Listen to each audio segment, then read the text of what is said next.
Assalamualaikum warahmatullahi wabarakatuh. Saya Lia Purnamasari, peserta Latsar CPNS Pemerintah Kota Banjarmasin tahun 2022, Angkatan 8 Kelompok 2 dengan NDH 11, BPSDMD Provinsi Kalimantan Selatan. Pada kesempatan kali ini saya ingin membahas tentang analisis isu efektivitas kinerja individu berdasarkan tupoksi. Di sini saya adalah seorang perawat di puskesmas. Saya mendapatkan tugas untuk mengidentifikasi masalah atau isu yang ada di wilayah puskesmas tempat saya bekerja. Saya mendapatkan 4 masalah atau isu. Yang pertama, belum optimalnya pencatatan tindakan keperawatan pada buku rekam medis pasien. Yang kedua, kurangnya kesadaran masyarakat menggunakan masker dan mencuci tangan di wilayah kerja puskesmas saya. Kemudian yang ketiga, semakin tingginya kasus hipertensi di wilayah kerja puskesmas. Yang keempat, belum maksimalnya penerapan standar operasional prosedur dalam tindakan keperawatan di puskesmas. Dari 4 masalah tersebut, saya menggunakan metode APKL untuk analisis lapisan masalahnya. APKL tersebut adalah aktual, problematik, kekhalayakan, dan layak. Untuk penilaiannya saya menggunakan skala Likert, yang dimana angka 5 itu sangat besar, yang 4 itu besar, 3 itu sedang, 2 itu kecil, dan 1 itu sangat kecil.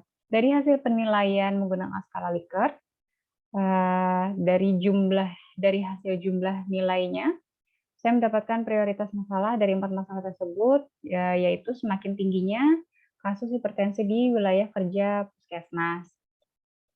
Kemudian setelah menggunakan metode APKL, saya menggunakan metode USG. USG tersebut adalah urgency, seriousness, dan growth. Yang maksudnya adalah seberapa mendesaknya, seberapa serius, dan seberapa kemungkinan buruk yang ditimbulkan ke depannya oleh isu atau masalah tersebut. Dari hasil penilaian dengan metode USG, saya juga menemukan prioritas masalah. Dari 4 masalah tersebut, yang menjadi prioritas adalah semakin tingginya kasus hipertensi di wilayah kerja puskesmas, sama dengan saya menggunakan metode APKL tadi. Kemudian, saya menggunakan analisis isu dengan menggunakan Fishbone, yang merupakan hubungan sebab akibat. Ini Fishbone-nya. Di Fishbone ini mau saya jelaskan. Sebab dari semakin tingginya kasus hipertensi di wilayah kerja puskesmas itu ada 5. Yang pertama dari segi material, lingkungan, manusia, metode, dan dana. Dari material ini, yang pertama, sarana dan prasarana untuk pelaksanaan posbindu, Promkas itu masih kurang. Posbindu itu pos binaan terpadu.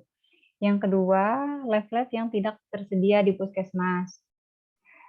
Kemudian dari segi lingkungan, yang pertama kurangnya makan buah dan sayur. Karena orang Banjarmasin memang kebanyakan makanannya yang digoreng-goreng, karbohidrat. Nah, yang kedua, masyarakat masih sering mengkonsumsi makanan tinggi natrium. Contohnya ikan asin, makanan-makanan yang diawetkan sebenarnya juga. Kemudian dari segi manusianya, kurangnya olahraga, kondisi psikis seperti stres. Yang ketiga, masih banyak masyarakat yang merokok. 4, kurangnya pengetahuan tentang hipertensi. Dari segi metodenya, yang pertama kurangnya penyuluhan dari petugas puskesmas tentang hipertensi.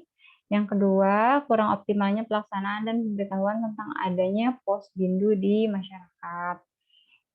Kemudian dana promosi kesehatan yang masih kurang. Kemudian untuk alternatif pemecahan masalahnya, saya dengan menggunakan metode SWOT. Yang pertama, strength atau kekuatannya, ketersediaan obat hipertensi yang cukup di puskesmas. Kelemahannya atau weakness, yaitu kurangnya tenaga perawat, kemudian opportunities, adanya dukungan dari pemerintah melalui adanya program P2PTM, pengendalian pencegahan penyakit tidak menular, kemudian adanya BPJS Kesehatan untuk masyarakat. Ancaman yang akan muncul apabila isu itu tidak dicarikan solusinya, yaitu akan meningkatnya kasus hipertensi di masa mendatang. Baik, mungkin itu saja yang bisa saya sampaikan. Salah hilap saya mohon maaf. Assalamualaikum warahmatullahi wabarakatuh.